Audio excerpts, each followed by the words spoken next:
Welcome to NDTR Spotlight, a show where we highlight former and current NDTRs.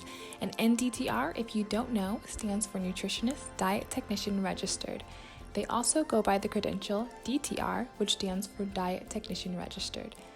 In order to become an NDTR, you have to graduate from an accredited program, take an exam, and participate in continual education. All right, so we are recording. Awesome. Okay. Welcome to NDTR Spotlight. I'm your host, Maria Lorraine. Today's guest has her Associate of Applied Science and is a diet technician registered. She's also an RRCA run coach and a USAT level 1 triathlon coach, and she's getting that's an in-process credential. She's working on that now. She has experience in private practice, community, clinical, and outpatient, and is the owner of Ask Me Nutrition and Fitness.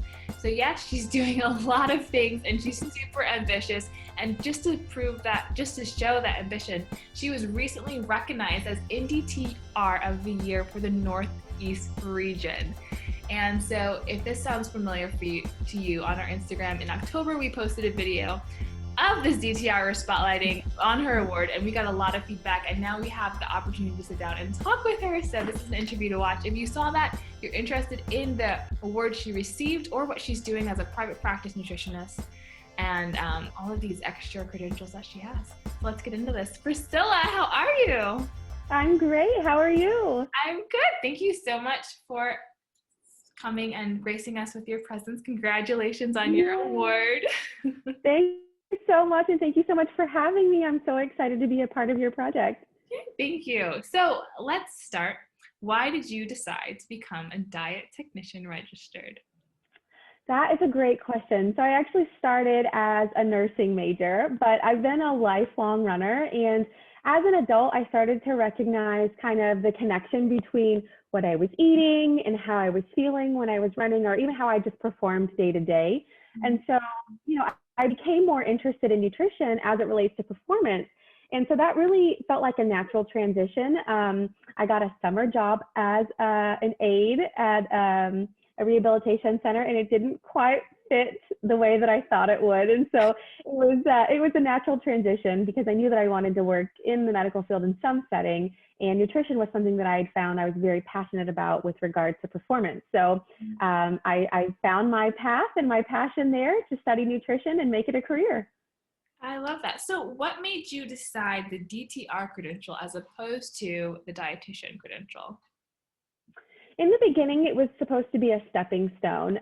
We have a community college here in North Texas, and it's one of the only community colleges to be accredited by Ascend. And so I thought, I was there doing my preliminary coursework for the nursing program. They had a DTR program. I thought this will be great as a jumping off point. But the more that I got into it and started to realize where I wanted to go in my career path, the more I thought, I can accomplish what I want with just the DTR credential. And so I made it my goal to make that work. And so that's what happened. That's so great. And it looks like you're broadening your scope with these extra credentials that you're going into. Can you explain what those are and how you're getting them and how that's allowing you to do what you really want to do in nutrition? Yeah, absolutely. So as I mentioned, I've been a lifelong runner. It's something that I've done for health, but also for mental health. And I really wanted to work with athletes and work with fellow runners. And here recently, over the last couple of years, that running love has translated into triathlon. I started doing triathlon, short and long course, almost as a means of cross training, but I became just as passionate about it as I was about running. And there's so much misinformation out there when it comes to nutrition in general, but also when you talk about sports nutrition, it gets very convoluted, and there's a lot of information out there. So I want to be able to be that voice of reason to focusing on, especially in this world of fad diets, right? There's so many things that people hear about that maybe aren't the best when you think about sports nutrition. And so I really decided to get my coaching certification so that I could broaden my horizons and reach some of those athletes. Some of it comes down to diversity in the sport, but a lot of it comes down to just wanting to be able to cater to my ideal client, which is someone like myself who's interested in sports nutrition and an athlete who is seeking to enhance their performance. So do you want me to go into the sports nutrition or the certifications? Yeah, please do. Okay, so I've just completed the Roadrunners Club of America Run Coach certification. That was an amazing experience. Typically, when we do these coaching certifications, they're done much like the DTR or RD exam, where they're proctored exams and you have to go on campus. But this year it was special because of the pandemic. And so I was able to take that course from the comfort of my own home and take the test from my home, which is, has always been a huge barrier in me taking the exam, finding the time to fly out to another state and lodging and all of that. So I saw the opportunity. It was something that I'd been wanting to do. And so I jumped at the chance to go ahead and take those online. I have a USAT coaching certification course that's coming up in November. I want to say the beginning of November. So I'm very excited about that. So as of today, I'm officially a run coach. Yay! Call me Coach Askew. But in November, I will add triathlon coaching to my repertoire and begin working with those athletes. Wow, that's so exciting. So they're kind of separate, but they're similar. The DTR, they are, you know, the fitness and the nutrition world. So how are you planning on combining those in your practice? That's a great question. So as I mentioned, it goes back to diversity. I really want to work with athletes who have an interest in building a healthy lifestyle, building a balance in nutrition, and both in their fitness levels, but in their mental health levels. That's something that's very important to me and something that I'm passionate about, because I myself use my running and my triathlon as a way to manage my mental health. And so I really want to approach this in a holistic way, meaning that if I can reach my ideal nutrition client, not only will I be giving them information on how to eat better, but I also want to work with them to find joyful movement. And what I mean is something that they enjoy. There's so many people out there who want to live a healthy lifestyle, but they have this idea that maybe they need to do CrossFit, or maybe they need to work out or lift weights, or and while those things are important, I think it's more important for someone to find balance in finding whatever movement works for them. And for me personally, it's been running and triathlon. And so that's something that I will explore with my clients, but I want to be able to be that person that they come to no matter what it is that they want. And I can help either write them plans for nutrition, or I can create beginner run programs to them, similar to Couch to 5K, and introduce them to that. Because it's something that's easy. It's something that they can go. They don't need equipment for. It's not expensive. It's easily accessible, but it's a great way to get started in a health journey.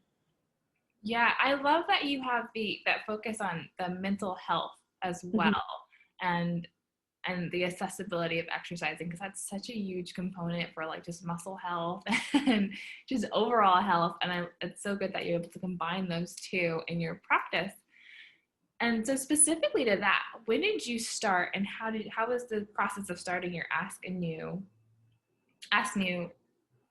company?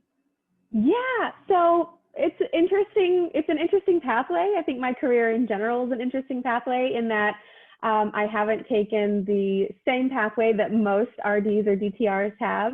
I started in clinical nutrition, which I absolutely loved, but I was working in both an inpatient and outpatient setting.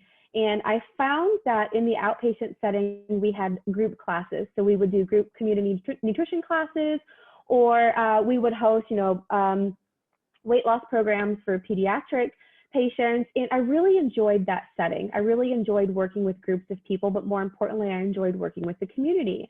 And I started to realize that, hey, this is something that I can do on my own. I can take these skills, these things that I've been doing in the clinical setting for, over a year now, and I could build my own practice, and I could reach those people that I want to talk to, more people like me, who maybe need that information or maybe don't have access to it. And so that's kind of where Askew Nutrition and Fitness started. When I was in college, I was also encouraged to start a blog, which wasn't something that I had considered before, but our dietetic director was really, really encouraging and said, it couldn't hurt. It'll be a great way for you to share whatever research you're doing or whatever homework assignments you're working on. So I did. I started a running blog called Priscilla Loves to Run. And in the beginning, it was just me sharing race reviews and equipment that I was interested in. But when I made the decision to work on my private practice, I knew that I could blend those two. So I rebranded Priscilla Loves to Run, just the blog, to Askew Nutrition and Fitness, the private practice. And from there, I was able to begin writing meal plans, sharing all my fun fitness journeys, studio reviews, race reviews, but also creating that one-on-one connection with my clients where I could provide those nutrition services or create fun challenges for them through the holidays or whatever it is that I wanted to share. It really made it easier for me to do those things. Wow, that's great that you had that experience at a job and then were able to find out like, oh, I can do this on my own and then branch off and do that. So you have two jobs, though, is that correct? I do, yes, surprisingly. How is managing your private practice, and then what is your other position, and how is that going for you? I like to joke that I don't know what it means to not be busy. The year that I worked in clinical nutrition, I also had a part-time job and I worked 7 days a week for an entire year. So when I made the decision to leave clinical practice, I decided that I was going to use that time to start my private practice. And so I had to take a job, a full-time job, because obviously it's very difficult when you're starting a practice to get it up and running so that it's financially stable. But I also knew that it wasn't something that I wanted to do full-time. And so currently I work for the American Heart Association.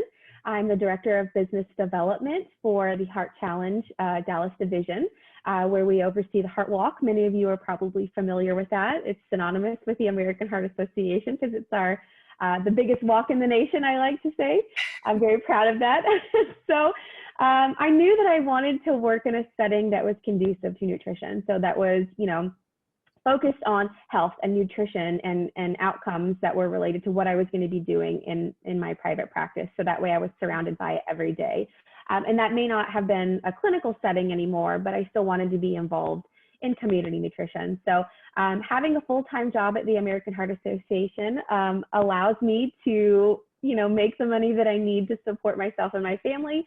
But then I also have my private practice where I can fulfill my passions and what I want to do and work with my ideal clientele. And so it can get a little hairy sometimes, especially during Heart Walk season when we're at our peak at the American Heart Association. But I do really well to balance my time. So if I ever have clients that I need to meet with, that typically happens in the evenings or on the weekends. And I try to do a whole lot of programs that are self-hosted so that my clients can do those on their own and then schedule appointments to meet with me in between. Wow, you sound like you've mastered multitasking and scheduling because I'm overwhelmed just hearing your schedule. So before I started NDTR Spotlight, I had seen you on Diet Tech Central. I think you had a post up there and I stalked you. I cyber-stalked you, and I was so impressed that you were doing a private practice as a DTR. So I wanted to ask, are there any barriers that you faced or blocks that you faced doing a private practice as a DTR and not as a dietitian? Yeah, there are some things that have come up that create barriers for me in terms of the stretch of or the extent of services I can offer. One of those obviously is scope of practice. I have to be very careful about the types of services that I offer. Here in Texas, we are a little bit more lenient, so I can do things like create meal plans for my clients, but I can't do medical nutrition therapy. And so as an RD, there are some things that I would be able to do, such as billing insurance, for example, that would make it easier for me to expand my practice. But for the time being, the services that I'm offering and the types of services that I'm interested in offering fall well within my scope of practice. I do have some plans in the near future. Well, I say near future, but it may be in the next year or two to expand and hopefully bring on a registered dietitian to consult with, or at least expand my referrals in case I have clients that are maybe at higher risk that are out of my scope of practice. But primarily I try to make sure that whatever it is that I'm offering, I can handle within my scope of practice without any issues. But it's been an interesting world to navigate. There isn't a lot of information out there for DTRs in private practice.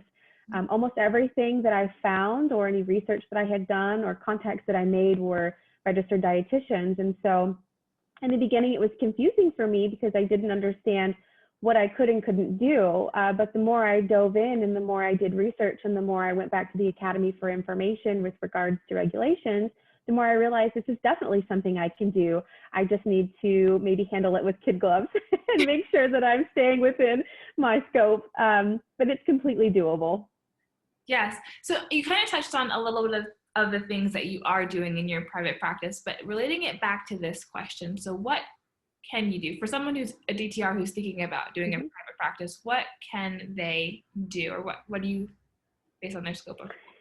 Yeah, well, as I mentioned, medical nutrition therapy is, hands off. I've got to make sure that I stay away from that. But if I'm working with the general public, and we're talking healthy populations, people who don't have any past medical histories or anything like that, if I'm working with the general population, I can work one-on-one to provide nutrition services to them. So for instance, like I mentioned, I'm doing a lot of sports nutrition right now, but I also work with weight loss clients, people who are interested in either losing weight or just general healthy living. Maybe they're, for whatever reason, they're just wanting to get in better shape or live better or live healthier. And so for those clients, I like to work with them one-on-one.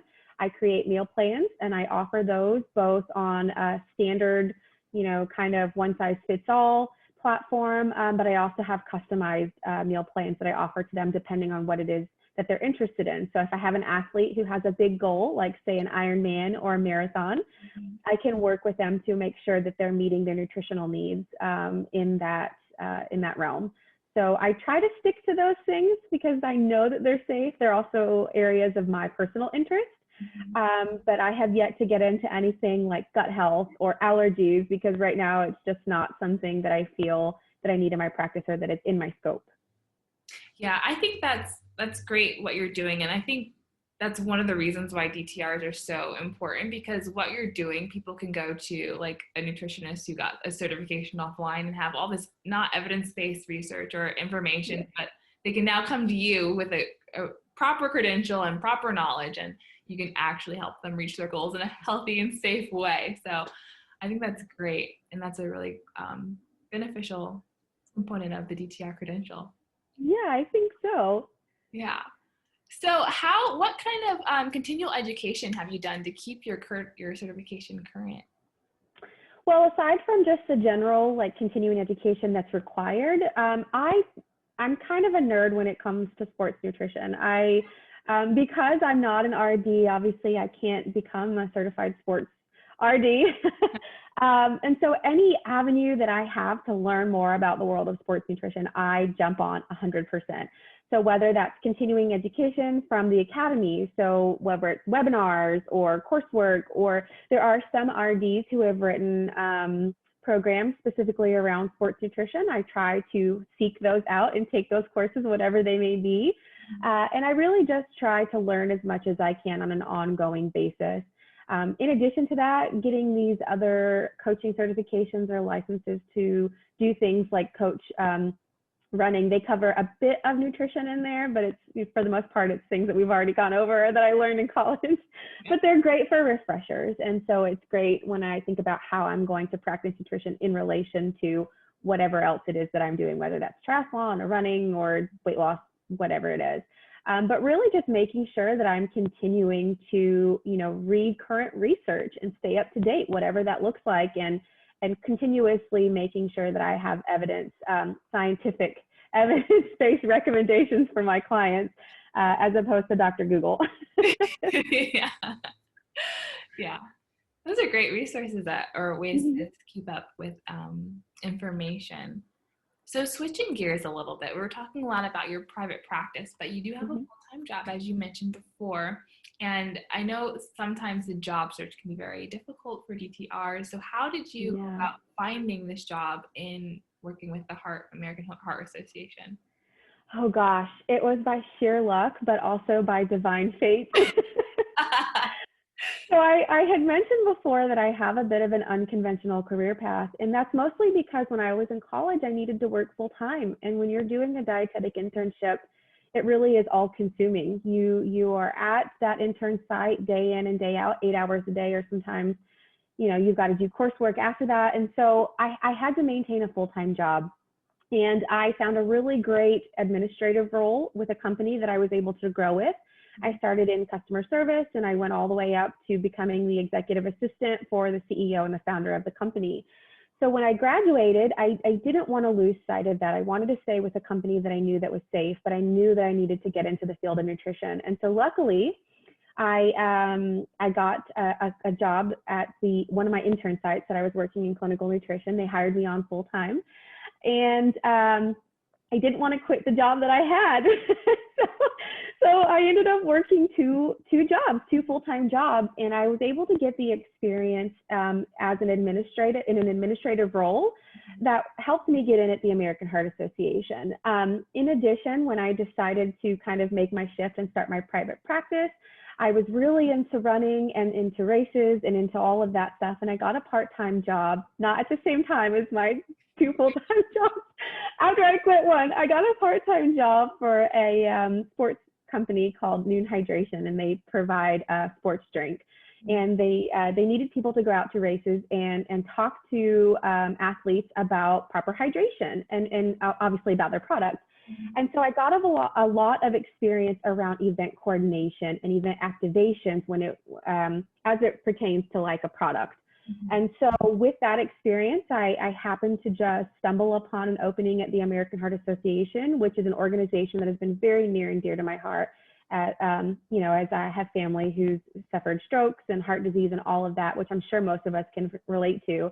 But it was an interesting role because they needed somebody who had a background in administrative support. They needed somebody who needed experience in event coordination and event activation.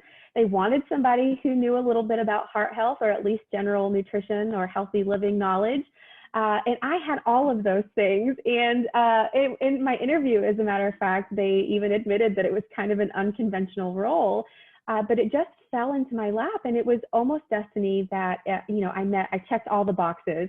And it was really an in for me to the organization and a way for me to grow and develop within the organization into the career that I have now as director of the Heart Walk. So it's very exciting. Wow, so you used like all of your opportunities and experiences for this. That's a really nice progression to that job. Yeah. Love it. So you're doing a lot of things. Yes. Or not diversity, excuse me, heart health and your private practice and fitness. So I'm really curious to know what your perspective is on diversity in this realm and in your experience in your work.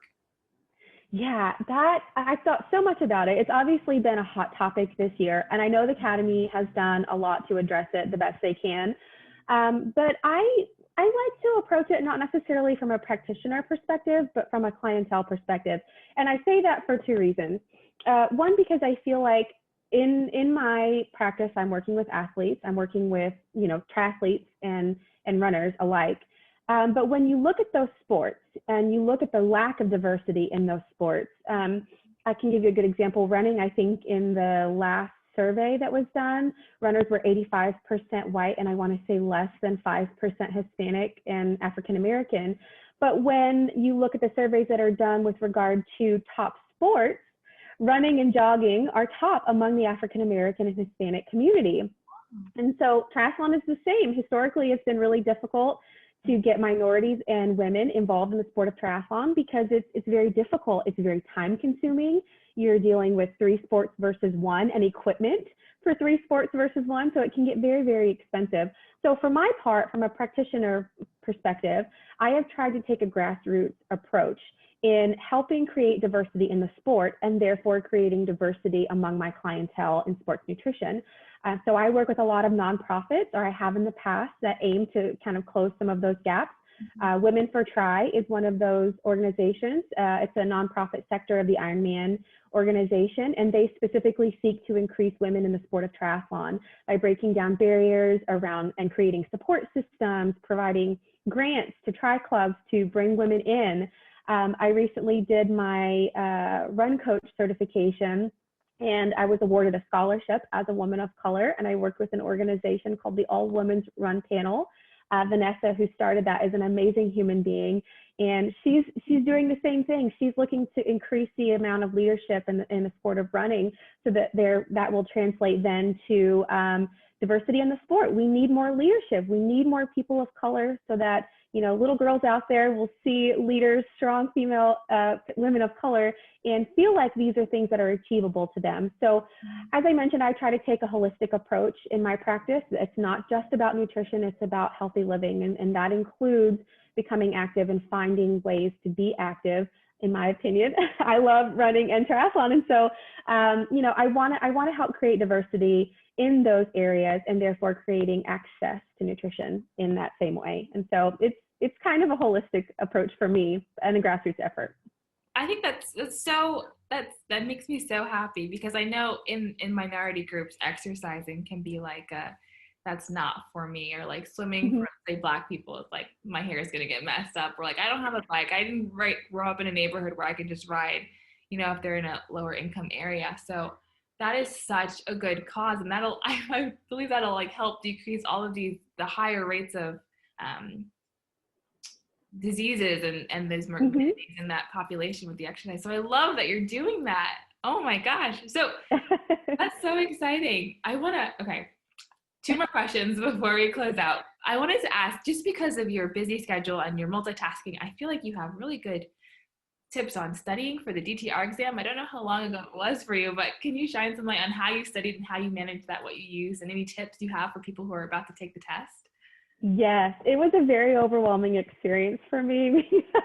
I think anytime I get test anxiety. So anytime you have somebody with test anxiety, they get really worried about things. And I studied, it's been 5 years now, but I studied for a long time. I remember it being months that I just felt like I wasn't prepared enough. But in our program, we had a capstone exam, which I feel like most programs probably do. It's your exit exam.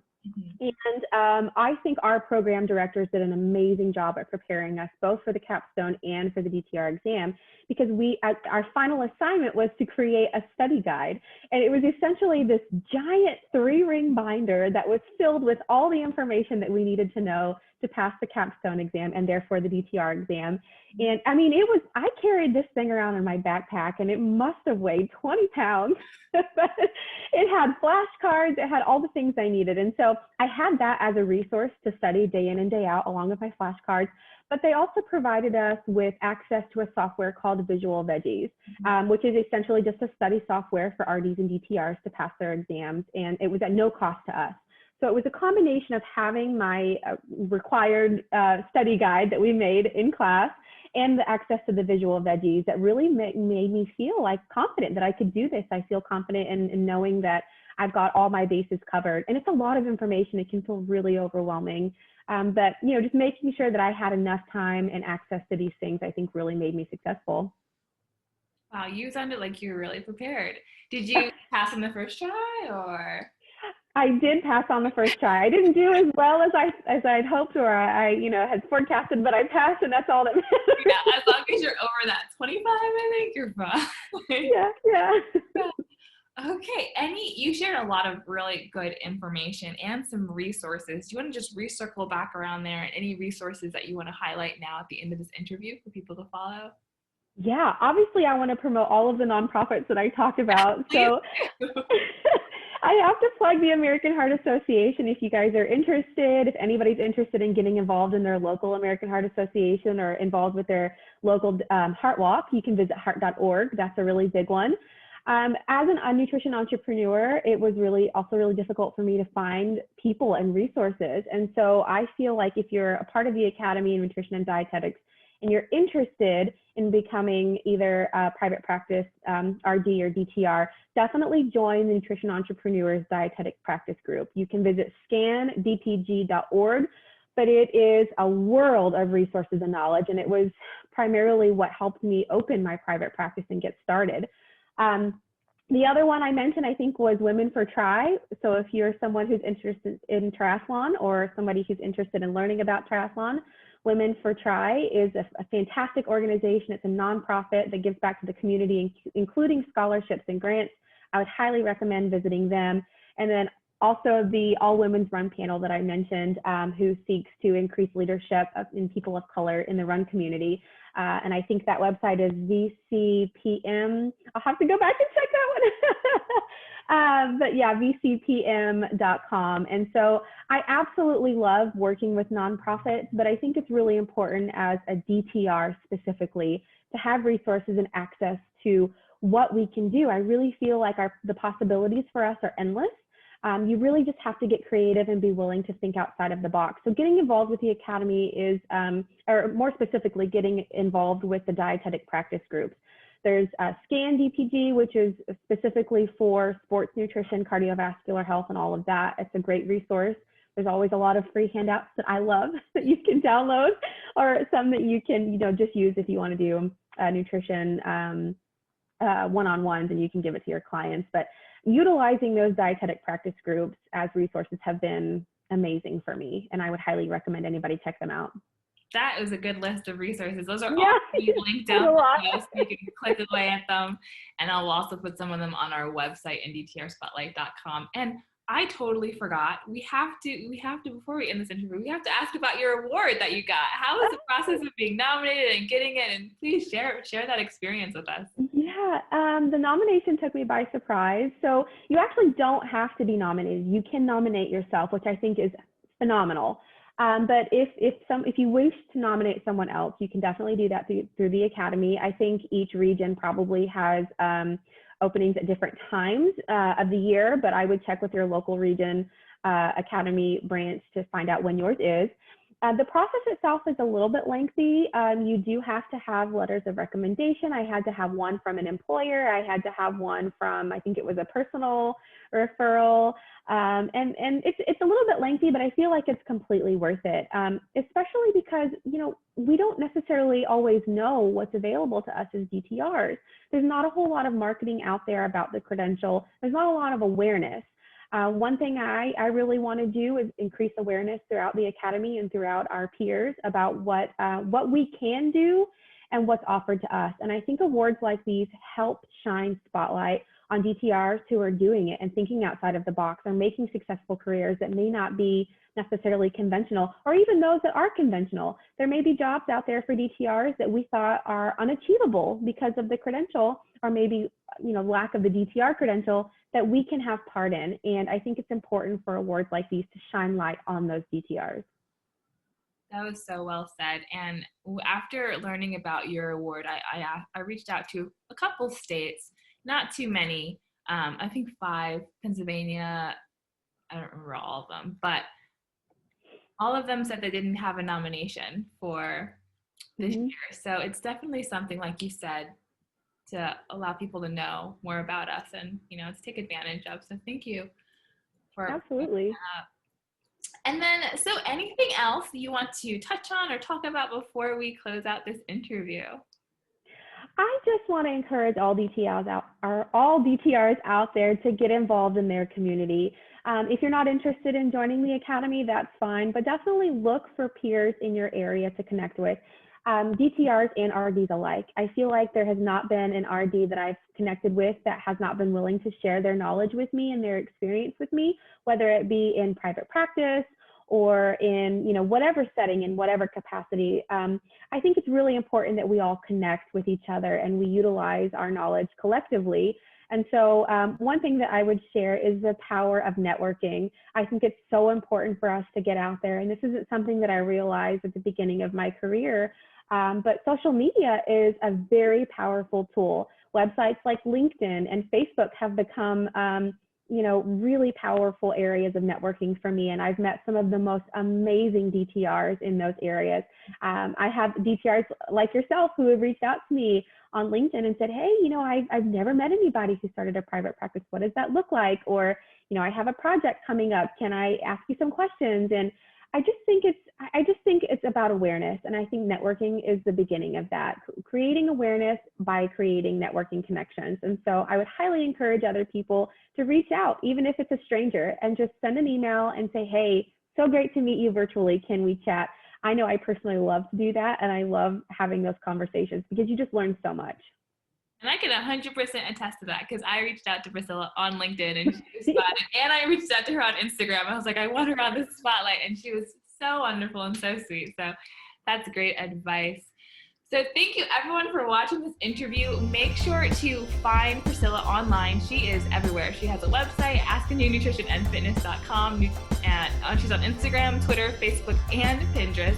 All of those links will be linked down in the comments below, as well as the countless resources she provided in this interview. Thank you so much for watching, and we will see you in the